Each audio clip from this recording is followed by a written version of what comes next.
So the new guy was essentially my punching bag for all my issues and for things that, you know, I was still trying to get through. And really the bottom line is just self-love. Like at that time, like a few years ago, I really just was at a low point, really didn't see what everyone else sees.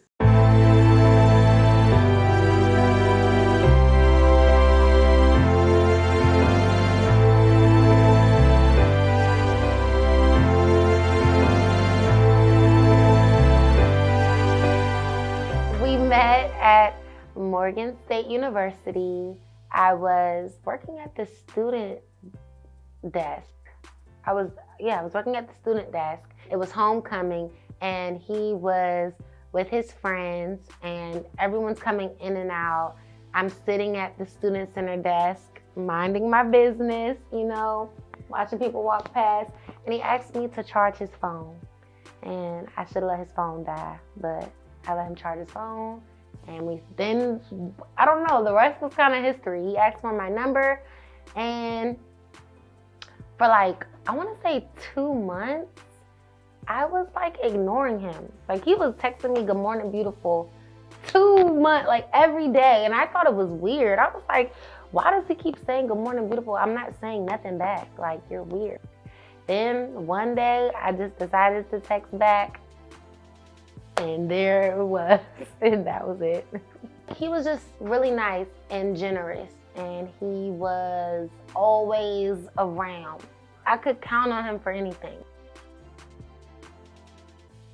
I'm a Virgo, so it takes us a long time for us to really like warm up to people. But like if I fuck with you, then we're locked in. So I think that, I don't know, over time, I just started caring more, like doing too much. I think it was like a lot of like insecurities because a guy that has a lot of female friends, I should be the number one. It should be me, your mom. It should be God, your mom, and me. Okay?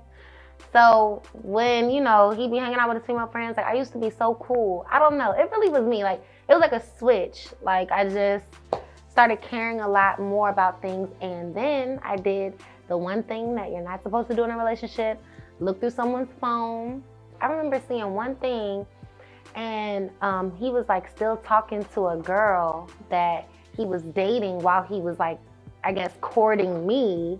And I was like, okay, at this point, you're kind of like my boyfriend. Like now I like you, now we're together every day. You shouldn't be texting other females, you know, that whole thing. And it just kind of broke the trust. And then it was just downhill from then. Okay, it's always gonna be someone better than you, right? Prettier, smarter, whatever, you know?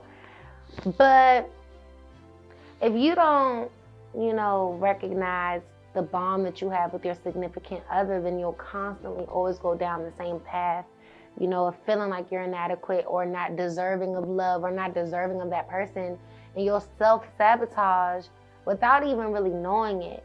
So I think like, I just realized I have to carry myself a certain way and not be so in my head with just negative thoughts, like thinking that people are doing something, but sometimes they really are doing something. So you do have, it's like so weird, like the world is so weird. A lot of the times you'll be thinking something is going down and it's truly not, but you're manifesting it, so it kind of is going down. Finding that balance of knowing like, okay, I trust this person, but at the same time, like I'm not gonna go for anything. Like there's gotta be respect.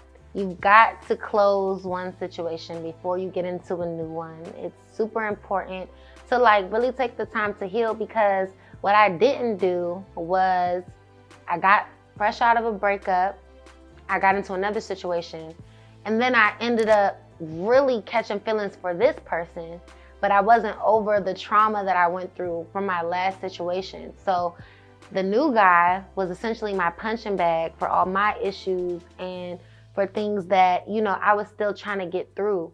And really the bottom line is just self-love. Like at that time, like a few years ago, I really just was at a low point, really didn't see what everyone else sees, you know, and sometimes we have to remind ourselves, like, We're great. We're amazing. Like, I've just now started getting truly comfortable with being alone and being in my own space, enjoying my own company.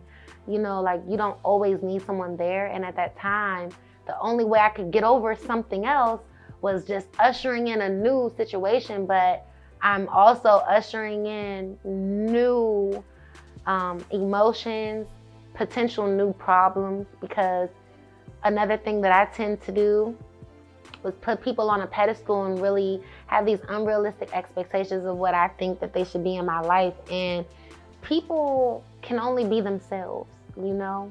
And I can't make someone, you know, do something that is not in their heart to do. Like, everyone is not you. Like, you want that type of love that you give out, but you gotta realize everyone else is still dealing with their own thing. So you just have to be you. Don't change. Like, you know, I'm gonna still love hard always, and I'm still gonna have an open mind with love.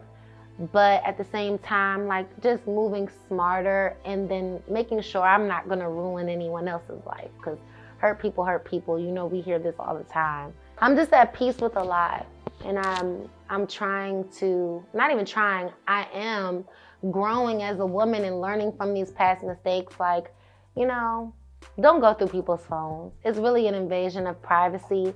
And if you don't trust that person, you just don't need to be with them. I do believe in my next relationship, it would be cool if I could get somebody that don't turn their phone face down. Like, I just want you to keep your phone face up. That's it. Like, don't be weird. Just don't be a weirdo. Like, that's it. Flip your phone over. Take it off D&D. Like, we don't always gotta have our phone on Do Not Disturb. What if you missed an important call, but you fumbled the opportunity because you were trying to be sneaky because of me?